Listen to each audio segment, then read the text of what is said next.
చేవెళ్ల లోక్సభ స్థానంలో బీఆర్ఎస్ జెండా ఎగురవేయడం ఖాయమని అన్నారు మాజీ మంత్రి సబితా ఇంద్రారెడ్డి. రంగారెడ్డి జిల్లా చేవెళ్లలో బీఆర్ఎస్ పార్టీ కార్యాలయాన్ని చేవెళ్ల ఎంపీ అభ్యర్థి కాసాని జ్ఞానేశ్వర్ స్థానిక ఎమ్మెల్యే కాలే యాదయ్యలతో కలిసి ప్రారంభించారు. 96 కులాల గొంతుకలను ఒకటి చేసిన కాసాని జ్ఞానేశ్వర్ ని ప్రజలందరూ ఆదరిస్తారని సబిత తెలిపారు. కేసీఆర్ ను తిట్టడమే పనిగా పెట్టుకున్న సీఎం రేవంత్ రెడ్డికి ప్రజలు ఎలక్షన్లో బుద్ధి చెప్తారని ఆగ్రహం వ్యక్తం చేశారు.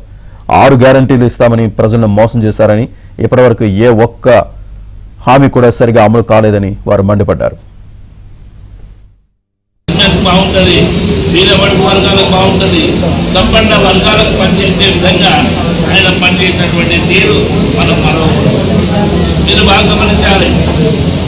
ఇదే ఇలాంటి ఎండ రెండు కాలం చాలా రోజుల తిన్నప్పుడు కానీ మిషన్ మందిరంతాన్ని పెట్టి ఇంటింటి నీళ్ళు ఇచ్చినటువంటి మాట మనం అదేవిధంగా ఇంతకుముందు యాదన్న గారు చెప్పినట్టుగా కంటి రెప్పకు కొట్టినంత కూడా మరి కరెంటు పోకుండా ఉంచినటువంటి మాట వీటినన్నింటి మీరు బాగా గమనించాలి.